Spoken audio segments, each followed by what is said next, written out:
So I'm here right now with Jocelyn Smith. She is the viola musician for our Virginia Symphony Orchestra.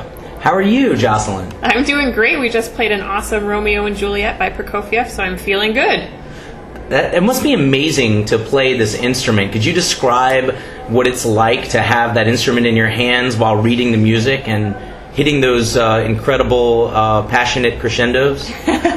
Yeah, well, that's a good question. It's hard to describe. It's so much a part of our regular lives that a lot of times we don't even think about it. But, for us it's a job, but it's also very passionate because the music is amazing and we spend hours honing our skills, practicing our scales so that we can play the notes as Prokofiev wrote them and perform the music the way we want it to sound. So how did you get into playing the viola? I actually originally started on violin, and this is kind of a funny story. A string quartet came to my school in 4th grade, and they performed for us, and I was inspired by that. My family, I don't have any musicians in my family. A lot of musicians, their parents played or things like that, but I was mostly first introduced to classical music when the string quartet came to my school.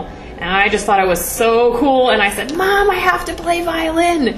But I think it's funny because my 2 girlfriends were actually playing viola. They wanted to play viola, so we all started together. So I picked the violin so I wouldn't be like everybody else, but violin is a lot more common than viola.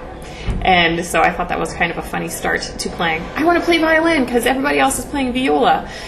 So, if you can play the violin, can you play the viola? Or are there major differences between the two? It's the same basic technique. The viola is held the same as the violin, but it's a little bit larger, and it's also, therefore, a little bit lower. Right. But the same basic technique, and the only difference really is the spacing of the left hand for the intonation, and also the placement of the bow has to be a little bit farther away because the instrument is bigger. I think sometimes one of the hardest things about switching between violin and viola is they play in different clefs. So reading the music, a lot of violinists could pick up a viola and at least make sound on it, but they wouldn't necessarily be able to read the music that we play. These days it seems like a lot of the younger generation are into more not actual real genuine music. Instead, they're into more electronic music. For example, if you listen to hip hop or rap or dance music or pop music, it's the majority of the music is contrived from a computer rather than from a real instrument. What would you say? Why should someone choose a real instrument rather than a computer making the music? What's the difference between the two? Well, a computer, of course, everything is going to come out perfectly and the same every time, and that's one of the major differences. Of course, you add human nature to playing the instrument because I might not play it the same way every time. So there's that aspect. The sound can be different. I can make different pitches and quality of sounds. Yeah, that's a good question. I'm going to have to think about that question more. But it's a skill all in itself, obviously, learning to play the instrument. And the journey I've been through in life, learning to play the instrument, is a whole story. We could do a blog about that whole thing.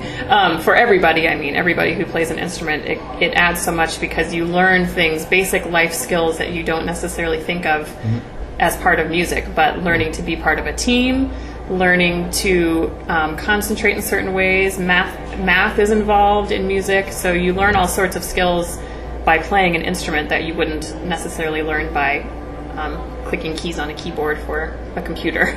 Right. So my next question is, why should someone attend the symphony? What is it that you hope your audience members gain from attending the symphony?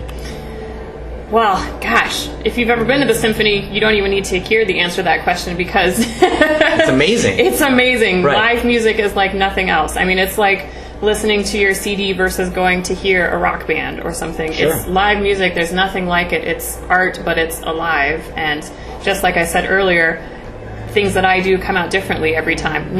Hopefully not every time, because we do practice so that we can do things consistently. But live music has that excitement of it might be a little bit different today. It's exciting for us on the stage. It's exciting for the audience because it's not going to sound like any of their CDs at home, even if they know the piece by heart. It's going to be a little bit different. And so there's just nothing more exciting in life than live music. Right. Well, there you have it, straight from our Virginia Symphony Orchestra's viola player, Jocelyn Smith. It's exciting. That's why you've got to go to the symphony. It's an amazing experience, and I absolutely agree. So thank you so much for taking the time to chat with me, and we'll get this up on the blog and hopefully expose even more people to the symphony. My pleasure, David. Thanks for talking with me. Absolutely. Take care.